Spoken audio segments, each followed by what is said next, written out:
Additionnons deux vecteurs consécutifs par la relation de Chasles. Que veut dire des vecteurs consécutifs? Eh bien, ce sont des vecteurs qui se suivent. Pour cela, considérons 3 points, les points A, B et C du plan. La somme de deux vecteurs définis à partir de ces 3 points, c'est-à-dire le vecteur AB et le vecteur BC, qui sont bien consécutifs, donnera un vecteur dont l'origine est l'origine du premier vecteur et l'extrémité sera l'extrémité du second vecteur. Regardons sur le schéma. Le vecteur AB est dessiné, représenté ici, le vecteur BC, le voici. Nous avons bien des vecteurs consécutifs, un point commun. En ce point arrive la flèche du vecteur AB. Le vecteur BC démarre de là. La flèche de BC se trouve ici, donc il se termine en C, le vecteur BC. Quelle sera la résultante de l'addition de ces deux vecteurs? Eh bien, vous allez obtenir un vecteur qui est représenté en bleu ici, dont l'origine est donnée par l'origine du premier vecteur, c'est-à-dire A, et l'extrémité donnée par l'extrémité du second vecteur, c'est-à-dire C. Cela vous donne donc le vecteur AC. Lorsque la relation est écrite, on met bien en évidence le point qui se répète dans l'addition de vecteurs. Il s'agit du point B ici qui entoure le plus. Quelle sera la résultante? Eh bien, vous allez obtenir le point A comme origine et le point C comme extrémité de ce vecteur, c'est-à-dire le vecteur AC. Appliquons cette propriété à l'addition des vecteurs AC et CE. Pour cela, tout d'abord, construisons nos deux vecteurs. Commençons par le vecteur AC, d'origine A, d'extrémité C. Le vecteur CE a pour origine C et extrémité E. Quelle sera donc la résultante de la somme de ces deux vecteurs? Eh bien, vous devez aller chercher l'origine du vecteur AC, c'est-à-dire A, et l'extrémité du vecteur CE, c'est-à-dire E. Vous obtenez donc comme résultante AE, ce vecteur orange est la somme des vecteurs AC et CE. Appliquons ensuite à cette addition. Additionnons le vecteur AB au vecteur BD. Construisons tout d'abord ces deux vecteurs.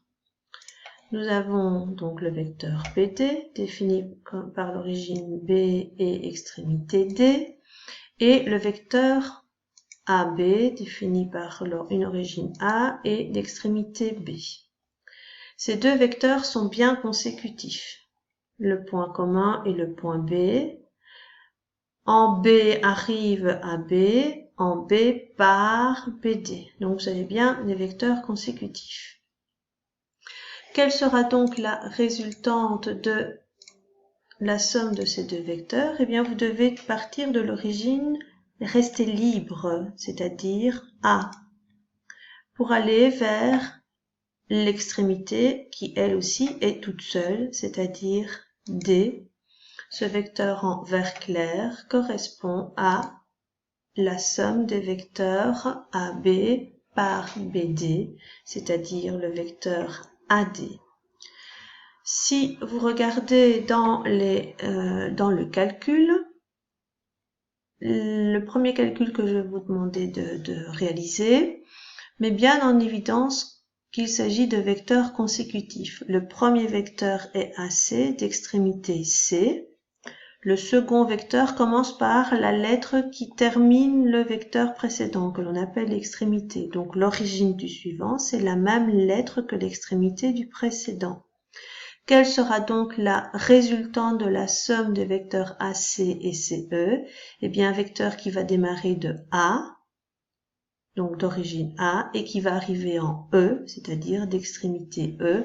Vous obtenez donc le vecteur AE. Pour cette addition-ci, c'est moins évident de voir qu'ils sont consécutifs. Bien qu'en les lisant, vous entendez BD plus AB. Vous retrouvez bien une lettre commune.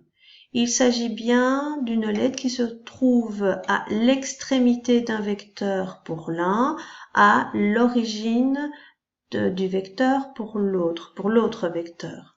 Seulement, la lettre n'encadre pas le plus comme c'était le cas précédent. Attention, quelle sera la résultante de la somme de ces deux vecteurs? Eh bien, vous allez obtenir un vecteur commençant par la lettre A et se terminant par la lettre D, c'est-à-dire le vecteur AD.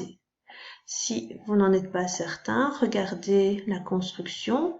Lorsque nous avons construit BD, nous avons construit ce vecteur. Le vecteur AB, il est ici. Et la construction met bien en évidence qu'il s'agit de deux vecteurs consécutifs.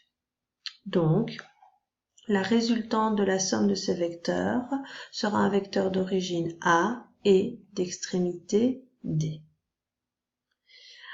À vous de jouer, prenez la page 7 de votre cours et réalisez l'exemple 3.